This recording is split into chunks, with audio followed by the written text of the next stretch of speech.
We're doing HitTrax beta announcement. We have special guest, Mike Donfrancesco, CEO of HitTrax. Joining us also is Chris Calabello, the CEO of Pelotero, Chief Entertainment Officer. Mike, how you doing today? Hey, I'm stoked. Stoked, I like that. Chris, how are you doing today? You're muted. We just had this big muting talk and he left himself on mute. It's the second time we've had a guest. And now it's the second time you've said, how are you doing to the guest first? So I know where I stand on the priority list at least. Absolutely, 100%. Being accommodating. It's called, I don't know. Couth. It's called Couth. How about that? Good word. Couth's a good Very word. good. So to get things started, so Pelotero and HitTrax have partnered up. We're going to talk about that a little bit later. I want to talk about HitTrax first. So I was personally a customer of HitTrax early. I think 2014 maybe when I first got my HitTrax. Love the product. I think it's the best hitting tool. I call it everyday tech. That's like my threshold for technology. It's got to be every day. You turn the lights on, you turn the HitTrax on. Can you take us through just kind of like the timeline of HitTrax of how you came up with the idea, how it started? I know you started in your garage. It was like one of those classic garage startups to where we are now. See this? See that day right there? Where is it? Right there. You see that? July 14th, 99. That was the day that I thought about HitTrax. Wow. On this baseball bat study with Brown University. I was working for a Swedish company called Qualisys that puts reflective markers on bodies, and we did a lot of gait analysis, biomechanics, sports, and also orthopedics. We did automotive applications. I was all over the place. I was just out of college then, and Trey Crisco and Rick Greenwald from Brown University called me up and said, hey, we want to try to measure baseballs off of a bat, the velocity. I'm like, that'd be cool. So we did the study because baseball bats weren't regulated back then. And the exit velocity was crazy, right? That trampoline effect. And, people were getting hurt, pitchers' reaction times were less because the balls were flying at them. So we did this study and everything was post-processed. The system, the technology back then was all post-processed. So I went to I'm a New England guy. I went to a batting cage in Franklin, Massachusetts, and we did this baseball study for about 3 days or so. When I put cameras all over the place, like a couple $100,000 worth of cameras, and I wrapped up the baseballs in reflective tape. And there's actually a cool picture in there of a young Mike. You actually had to wrap the baseballs and reflect, like the video game style, like reflective. I had to wrap it up, right, to see the baseball. So they were hitting all that data in there that I crunched afterwards because it was all post-process, right? So I had a couple $100,000 of cameras. I had wrapped baseballs with reflective tape, all post-process. And we had about 7, 8, 9 players over there. One was on my Legion team. One I played against in college. I was at BU. He was at BC. The only major leaguer, and everyone was talking about him, was Ben Davis. Remember Ben Davis? He was a catcher. He was with the Padres for a while. So Ben Davis took part of it. I think that's him right there. I think that's Ben. So we did that, and everything was post-processed now. So I wasn't giving real data out there, and golf simulators weren't even around back then, I don't believe. And I'm just hearing these guys bust each other's chops. Yeah, that went 400 feet. That went that one. I'm thinking to myself, my God, because I knew everything was coming real time. Prices always come down. And I'm like, this is a damn good idea because when I played, I can hit the ball hard and I always had launch angle in my mind. I was like, I know I want it there. I know I don't want it there and all that, and that's gave me the idea. So July 14th, 1999 was when I came up with the concept of HitTrax. Now I had to wait 12 years before real time came out. The pricing came down, computers and internet and all this stuff caught up to it.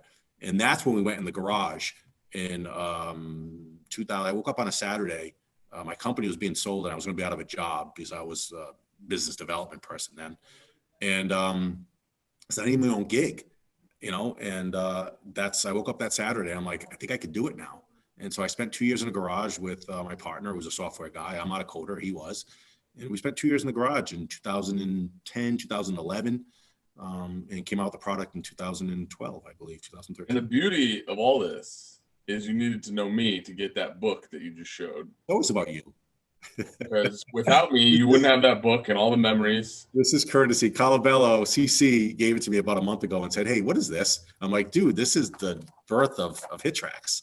is this book right here. And so It's great. I've never heard this story. We've had a lot of talks about the technology and about the process, but I never heard that story. That was awesome. yeah, that date right there was the date that HitTrax was born.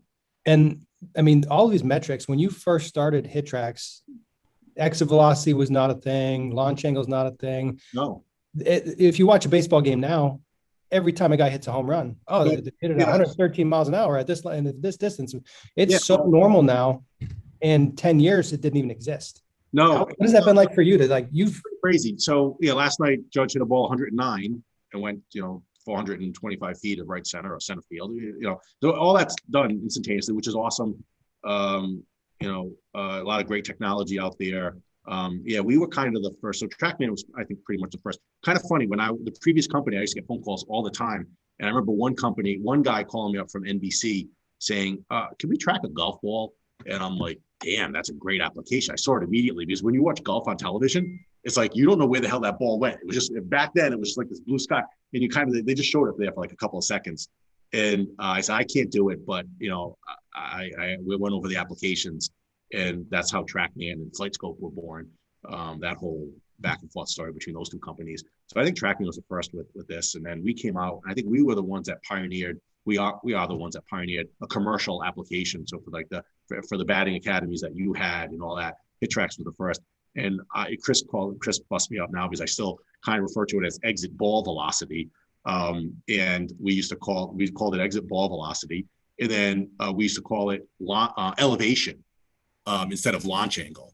So this is all pre-StatCast days. And that would really screw people up on Twitter now because everybody's anti-launch angle, anti-elevation. I don't know if that has the same ring to it. Yeah. We called it, for the first version of HitTrax, I think we called it exit ball, or I don't know, but we definitely called it elevation. We didn't, the phrase launch angle wasn't really coined back then.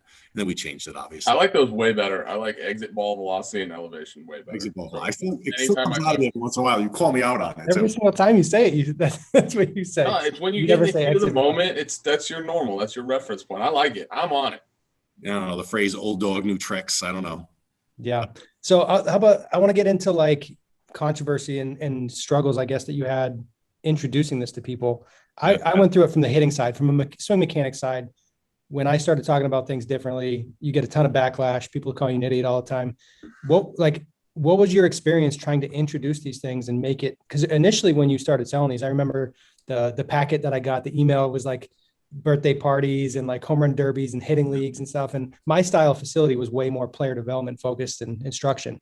So that I got that stuff. And with all due respect, I didn't look at it. I didn't think about doing those things. What was that like for you? I needed to show a return on investment. Yep. These academies, because I didn't really go to the Major League Baseball teams. I did initially. The Twins were the first ones to invite me out to spring training, and I remember the gentleman, the coach that hosted us for 2 or 3 days, and I worked my butt off, right? And there was a young, Sano was there, a young Sano. And he was hitting the ball 114 off the bat back then. And I'm sitting there like, wow, this is incredible. Loved it. Loved being there because my dream was always to be an MLB player. I never quite made it. I did not quite made it. I never made it. So I was waiting for Chris to jump in. Right there. Yeah, I know. So anyway, I sat there for 3 days, and it was down in Florida, one of the Florida camps. And my dad came over because he's down there as a snowbird. And yeah, Dad, we made it, I'm finally in spring training. And I bent over backwards for this MLB team, and they wanted it for free. And, this is unproven and blah, blah, blah. And at that point in time, I was like, okay, I quit my day job. I had a little baby there. I need to pay a mortgage. So we went after the bottom of the pyramid. You don't go after the top of the pyramid, you go for the bottom of the pyramid to build a business. So we went after the baseball academies. So I'm babbling a little bit, but we needed to show a return on investment because I had to charge $20,000 at the time, or $22,000 at the time because it's expensive. So I had to show a return on investment. One of the things there, what the challenges was that no one really knew analytics and what to do with it back then. They saw it as a game, which I didn't like because I always wanted it about analytics. I was the type of person that scoured over analytics and scorecards and waiting for the paper to come the next day when I was, 7 years old and looking for the Yankees, what really Willie Randolph did or Dave Winfield did or Mattingly, in the next day. I had to wait so I was the type of kid that looked at the newspaper. So I really bothered me that I had to do the gaming aspect of it and build it up that way. But I had to, because these kids, I realized really quickly when I went from the garage into these baseball academies, that they were playing soccer, they were playing dodgeball, they were playing everything but baseball. So right then and there, I'm like, what am I designing this for? And I got depressed. What am I designing this for? Because these kids aren't going to be interested in launch angle or this or that. So that's why I had to put together, the stadiums and make sure my latency was super slow. I didn't want to wait around for 5-6 seconds. I needed to be milliseconds of latency. So we spent a lot of time on that and spent a lot of time on the graphics and gamifying it. And people saw that as a game, unfortunately. But the stats that I was delivering, the pitch location and the velo and the point of contact, and was never done. And people didn't know what to do with it. So it was super useful information, but I had to wrap it around or combine it with the gamification of it, just to engage the players. Because baseball, it's not a secret that after 12 years old, the kids playing baseball falls off a cliff. So I wanted to engage the player more so that they could actually go there and hit more and have fun and fall in love with the game, because I love the game. I think the game's beautiful, and I don't care if it's 3 hours or 3 hours and 20 minutes. To me, but I know with the younger generation it does. So we took the fun elements, we made games, we made home run derby contests. A lot of our IP is around calculating the likely result of that hit based on the skill level. So we have patents around that and the gamification of it, but yet the analytics side of it is super important to us. And, our data is very accurate, being computer vision. I was very hell-bent on computer vision right from the start, even when, a lot of the Doppler radar companies started coming out. I was still fixated on computer vision, thinking that it was the most accurate. So, but for the next HitTrax Open, don't set the defenders to Gold Glove for my games, because that's the only reason why I lost. You can't. I don't know if you remember, but I put you on high school level, and Geiger still beat you, I think. Wow. Wow. There's a bunch of stuff back there that'll prove different. I don't know. So I'll never forget the first time. I saw the website. I think you had a spot up in Shrewsbury. I think you had a spot up in Maine that had it, and it was on the website. I'm checking this out, and I'm like, this is cool. And you came to the facility, and I remember Chris hitting, and I'm like, he hits the ball, and by the time he turns around to see the TV, the ball's already in flight. It's basically real time. And it felt like, as a coach, I was on the field throwing BP, because you could see where the ball was going, and the line drive that you thought you were hitting to left field was just a 2-hopper to the shortstop. And having that insight, I've always said the batting cage was built for convenience, not for performance. The whole line drive up the middle in the cage, it's just because you can see the ball flight. Yeah, it's not because it's gonna not hitting a line drive up the middle is a good thing.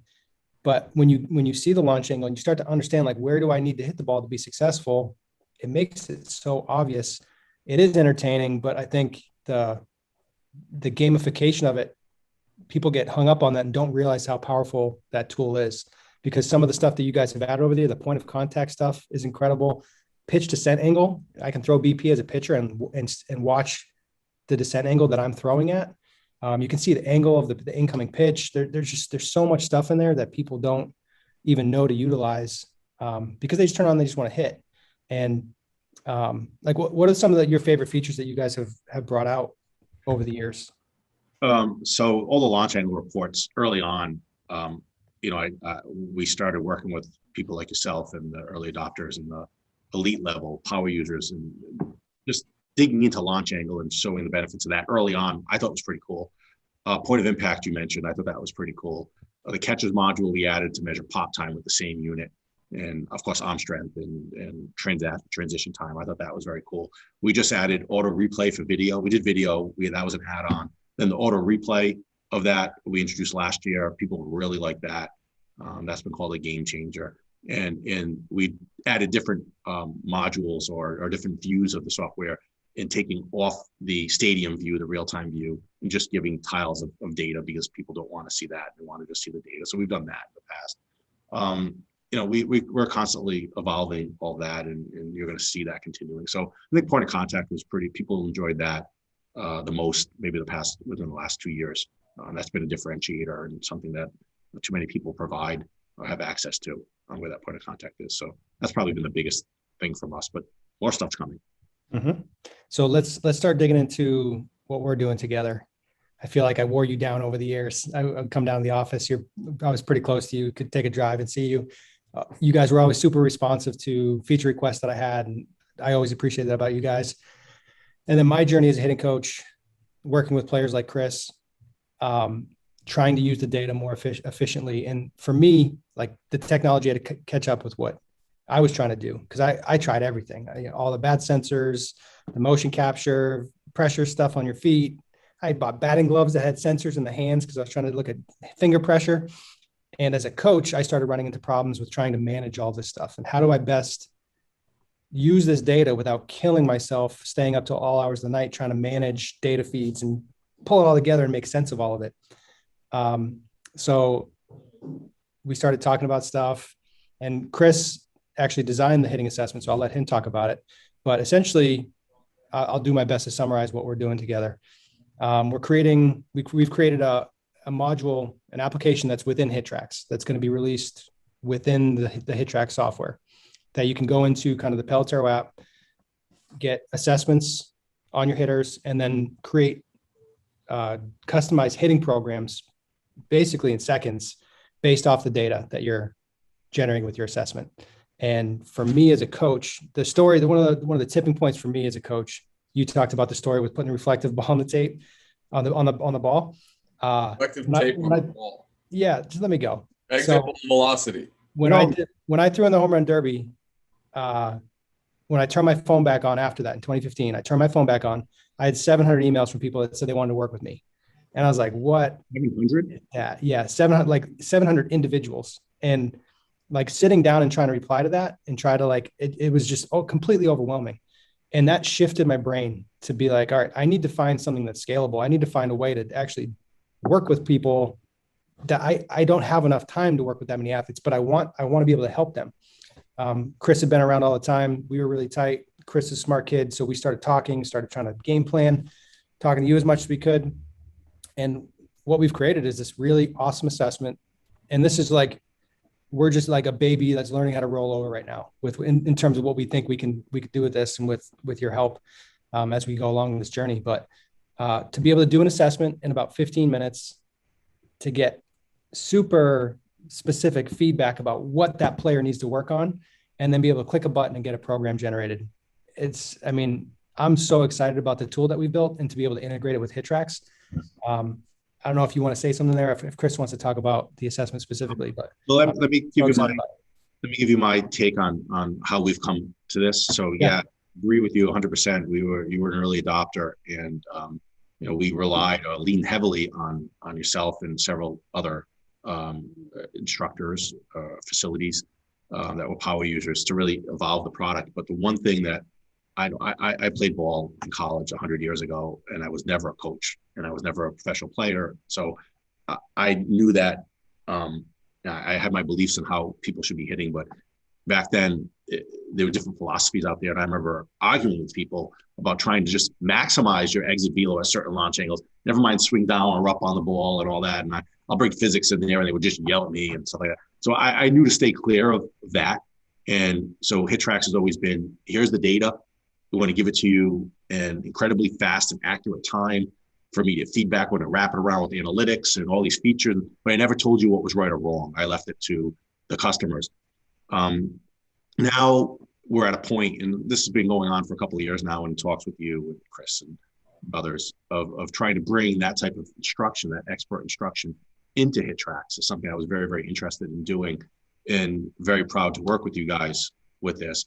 And that seamless integration that we have. So all the data is available. We funnel it into your secret sauce and guide that player through an assessment, so that and then you guys take that data and through your expertise and knowledge, able to say, okay, this is where you need help with. Here's your strong areas. You did great here, but we need a little help here. So we put together a nice package where we're walking that player through this experience, this assessment, and then feeding that information with use of your expertise, the Pelotero expertise, reporting that information out and saying, okay, here's where you stand. And oh, by the way, here's some drills that are going to help you to become better with the areas that we've identified as little areas of improvement, so to speak. So we're very excited about this, to offer this level of service to our customers. Something new for us, but something that has been requested from certain customers. And I think just the natural evolution of where our product lays, the amount of systems we have out there, and the amount of different instructors and different levels of instructors in the home market, which is quickly emerging, where they don't have access to coaches. This is something, as you said, scalable, and we're really proud of what we put together. It took us some time, and we wanted to make sure it's done right. And I'm very excited about announcing the beta here. I think, is that what we're doing here? Announcing the beta? Yeah. So we're recording Wednesday. We'll put this video out on Monday. Chris, I want to throw it to you right now, because you have some anti-technology tendencies in your life. If you're a Pelotero Pickle listener, he's got some old school nature to him. Building software is hard. That's one thing that I've certainly learned in this process. Like, shout out to anybody that's built software that people use. It's a different way of thinking. Chris, take me through because you were really ground level with the assessment and building out the algorithms and the scoring and the things that you cared about. And one of the things that we're really stressing with this is, like, I'm personally very transitioning from I'm not trying to be right standpoint. Like, there's things that we definitely believe about the swing and about hitting that there are some absolutes, some principles that we try to follow, but the data is going to tell us what's right over time. So in a lot of ways, we're taking a backseat to that. But the stuff that we're teaching, that this initial assessment is all about hitting. It's not about necessarily hitting the ball as far as you can or maximizing your exit velo. It's about hitting. And we're doing things like back control and looking at swing direction. And there's things that you built into the assessment that you cared about coming from your lens as a major league player. How many years did you play professionally? 13, 14 years. Keep going. Talk about your process, creating this assessment, your thought process, what mattered to you the most as you went through this, because, like, the testing process for this, the hundreds and hundreds of kids that we put through this, making sure it passed the eye test, like the nuance that you went through with this has been impressive. So to your point, I was like the anti-tech evangelist. No offense, Mike. When I would get introduced to tech, I was very skeptical, because I grew up in that, like, weird, and Bobby, you did too. Mike, you obviously didn't have a lot of technology when you were growing up. We were just field guys. We had to go to the cage. We had to hit balls. We had to figure it out. And I hate that for myself, because I look back and think, like, what if, but at the same time, I understood how important those feels, the understanding of self, the identity that I built for myself, how important that was as a hitter to allow me to get to where I got to, right? And the hard part for me is, like, I didn't really start gaining that awareness of, like, how to work probably until I was 4 or 5 years in my professional career. And it was hard, because, like, when you go to the cage, like, if you have any kind of ego, you go hit with your buddies, like, you want to hit the ball hard. And I'll tell you two things that are always true that I know for sure. Like, hitting the ball hard is never bad, and hitting a line drive is never bad, right, in baseball. So those two things will always stand true. So, and I would add being on time. Yeah, like, and be on time, right? But just from a batted ball, from a batted ball standpoint, those two things I know are always good. And, like, in training, I think the more I'm able to do that as a player, I think the more equipped I am to be able to go out on the field. And I say this to people all the time. And we did our podcast with Mike Bryant, last week, or this week, I guess, technically, depending on when it airs. And the biggest thing that Mike had a resounding yes to, like, when I said, when we go to the cage, we have to take things from the cage that we can go apply in the game. And I think too many people do stuff in the cage for the cage, right? And it's hard when you're a young player, because you don't know. And I loved HitTrax, right? Like, it was pretty abundantly clear when we got HitTrax that there was, like, it did something different to me than any other piece of tech I've ever looked at, because like, I was able, to your point, Bobby, of, like, being able to tell, like, okay, where am I hitting that ball? Where's it going? And Mike, obviously, like, why you built the company, but, like, to know those things inherently about how high you need to hit a ball, or what, kind of like what your thresholds are for how you're hitting it in certain locations of the zone. And, like, that was enlightening to me, because I started being able to kind of verify a lot of the data that I thought existed in my head, but I wasn't really sure. So from my standpoint, it was like, okay, I see HitTrax, and I was lucky enough that when I got access to HitTrax, I had kind of built an identity already as a hitter.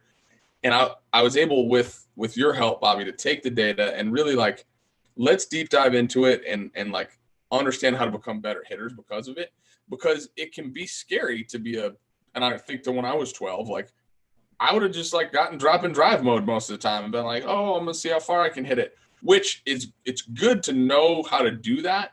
But when that becomes like the crux of all your work in the cage, then it becomes a little bit, I think, dangerous when you get on the field, because we have to be able to take what we learn in the cage from a feel standpoint as players and be able to apply it in games. So to what you said, Bobby, like to me, hitting and swinging are two different things, right? We can swing all we want and like learn how to optimize and maximize the batted ball, the exit ball velocity and launch angles and distances. And it's really important, but now we just have to learn how to harness that as players, like, and build the information for, okay, when am I, what am I optimizing? What parts of the zone, what pitch speeds, how do I have to feel? Like, am I going good? Am I going bad? So I think learning how to hit is more of like a total package of understanding, okay, how am I going to use the whole field? What locations go where?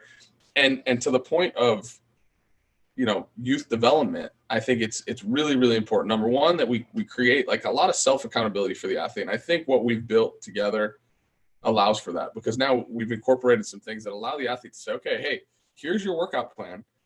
You got to do it. And hey, figure it out, man. And certainly I think coaches will be able to benefit from it and assist within it. But it was a lot of deep thinking for me in terms of, okay, what's really important? Like, what are we really trying to accomplish? And then obviously correlating certain characteristics and player traits into like what the programs are going to turn into. And obviously, like, I think we think we built a pretty cool platform, and hopefully I think the rest of the world will too. Yeah. And this first assessment that we have coming out is a T assessment, which at face value, people are like, come on, a T? Like, you guys, a T? And the thing that the T allows us to do is create context for what's happening. So the first 5 drills, it's positioning the T in specific places and seeing how well you hit the ball. Like, what is the ball telling us? There's a clip of Joey Votto, it recirculated on Twitter recently, and it's like, a good hitter should be able to do whatever they want. You should be able to hit a pop-up if you want. You should be able to hit a chopper. You should hit a line drive oppo, pull it, whatever. You should be able to do whatever you want. So when we put a hitter to this assessment, we can see, based on how the T is positioned, we can see where they break down. We can see where they excel. We can see, what their typical miss is, and how we can understand how the bat's moving through the zone based on the batted ball. And the way that you design the scoring and the way that it all comes together. I mean, you take 70 swings, you click a button, and it's going to lay out like, this is where you need help. And then with the power of HitTrax to be able to click a button again and say, here's your program. Mike, some of the stuff that we're doing with the go zones on, like, when you get a drill and you're supposed to hit the ball the opposite field, it shows you on the screen, hit the ball the opposite field, like, and you get a thumbs up, thumbs down. That was something Mike pushed for early, was get that feedback to not just give a drill, but to say, you have to hit the ball in this location of the field at this exit velocity with this launch angle. Like, the feedback, what we've seen in our testing is the behavior change for a player is immediate. We did a test on the south end of town here in Austin at ATX Sandlot, and I think we did 8 players. And this isn't a knock to HitTrax, but four of the parents were like, oh, we hate when our kids hit on HitTrax. I was like, why would you hate that? They're like, oh, well, they just try to just yak the ball every day. They just try to crush it every time. And when their kids got in and started doing their drills, they were like, wow, this kid, the deliberate nature of their work and the focus of their work completely shifted. And you got a kid that went from trying to hit bombs to the pull side to really controlling their bat and working on hitting the ball to a specific part of the field. And mechanical changes happen because of that, which is funny because people don't expect that. Like, the outcome goal will change the swing. And it was incredible to see 8-year-olds immediately making adjustments to their swings to achieve a goal and getting feedback. And they're checking it like, oh, I need to hit the ball harder. Oh, I hit the ball too far to the right. I did this. And we're teaching kids how to hit, and their swing is getting better as a result, but they're learning how to work, and they're going to create routines. And it's so fun to watch. I think my main goal is to bring old school and new school together, right? Because I've lived in both generations. And Mike, I want to ask you this. Did you notice the difference with I guess, the old school type generation and the resistance you had to HitTrax, and how have you seen that, I guess, change over the years? Yeah, it's cool. I'm old school, without a doubt. I'm very much a traditionalist, but I'm a technology guy, so I'm kind of weird. I have seen that the very early on in the conversations, they were pretty intense. And you mentioned Mike Bryant. I haven't seen that episode yet, but I first met him a while ago, and he's old school. He's probably a little older than me. And he was old school, and he's a customer now, and he just did a 180. Like, I'm getting calls from him. I can't believe that it took me so long to put this technology in. You gotta, you're a coach, you have your beliefs, and I can go on with a couple more stories about this person, what they said, and how now they kind of retracted a bit. But as a coach or as anybody, don't you want feedback on what you're doing? Don't just, in order to make improvements. And don't you want as much information as possible on what you're doing? And you could wrap it up in a nice package and gamify and stuff like that. But it's information, whether you're a stockbroker or you're a baseball coach or whatever, a doctor, you need information to get the right outcome, for whatever you do. And that's what we're providing. And it took people, were like this, and I'd go into meetings with the analytics teams and stuff like that. And that's all I would see early on in the Major League Baseball teams. You saw different factions. The coaches were there. The two analytics people, or the one guy that was there back then was here. And then you saw different factions of it. And there were definitely groups that just didn't want any part of this. But, they were threatened, to be honest with you. People were threatened by this. They didn't know what exactly. Now people understand that it's a tool that they can use to help the players. And they didn't understand that at first. The more information, again, whether you're a baseball coach or a doctor or whatever, you want more information to help the outcome.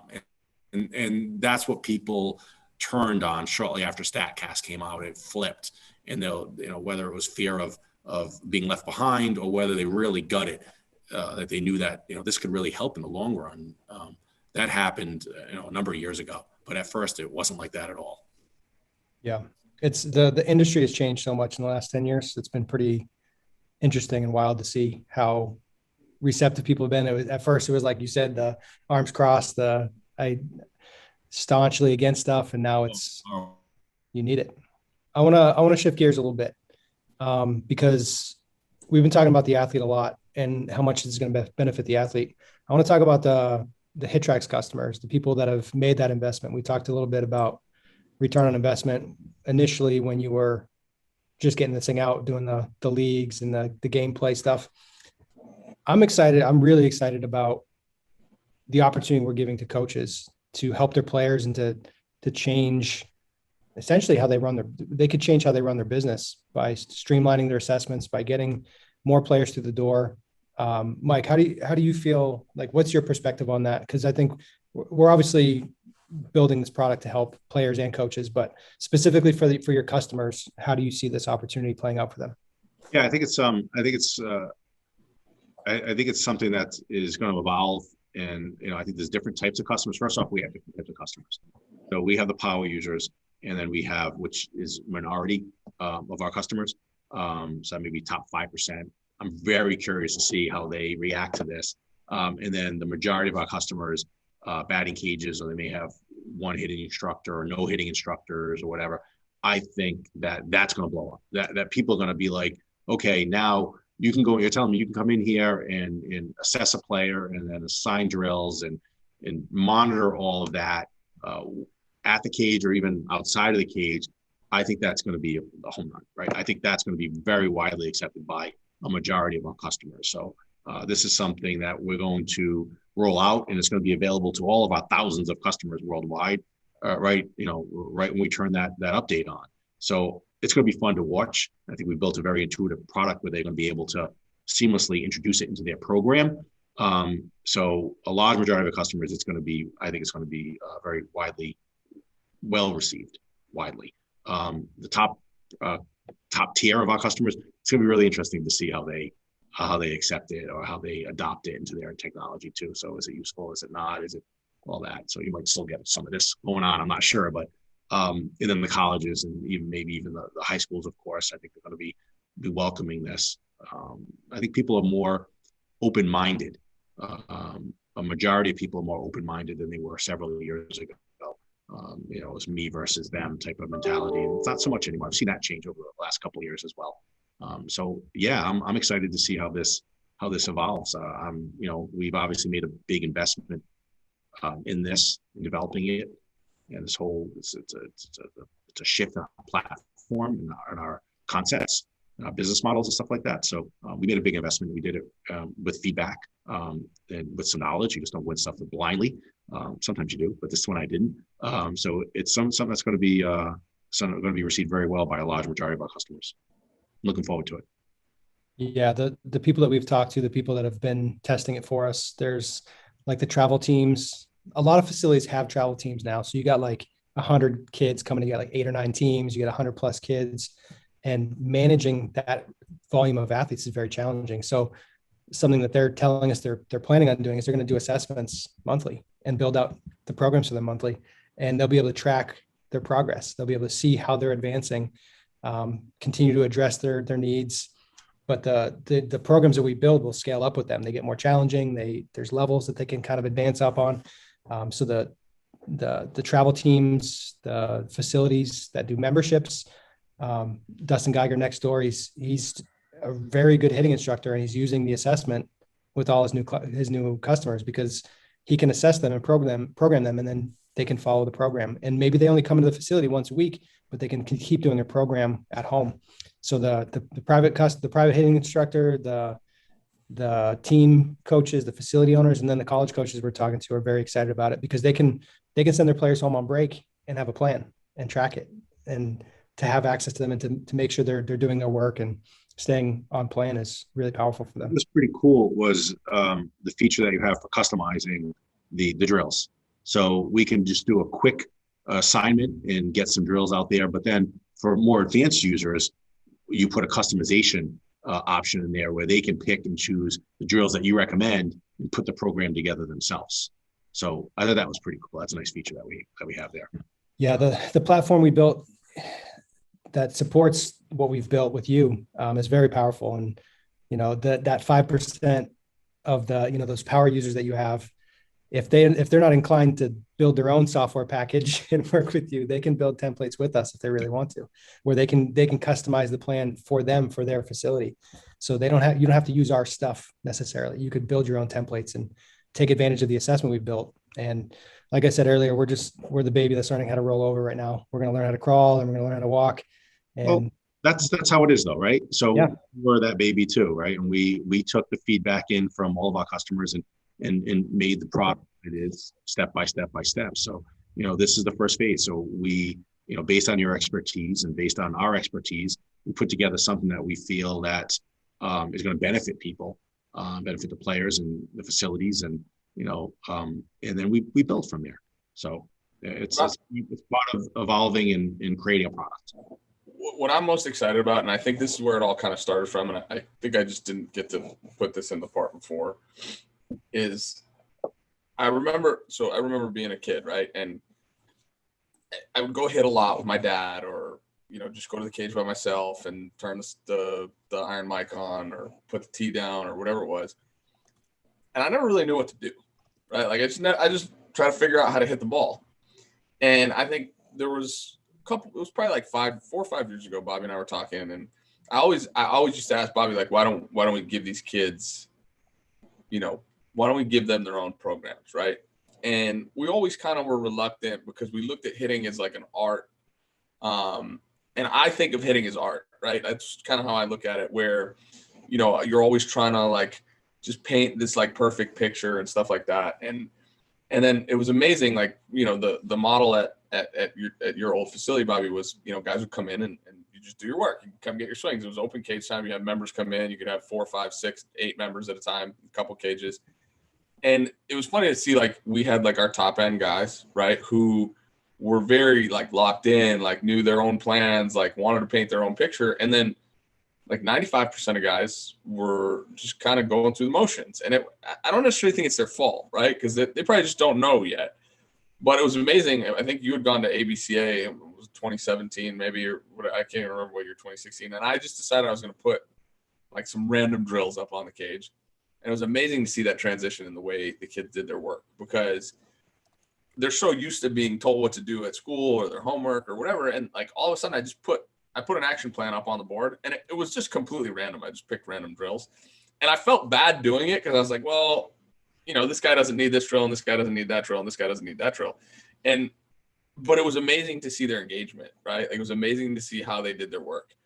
And I think that was like kind of the day that I started really like being like, okay, now imagine if we could do this and build each player their own program.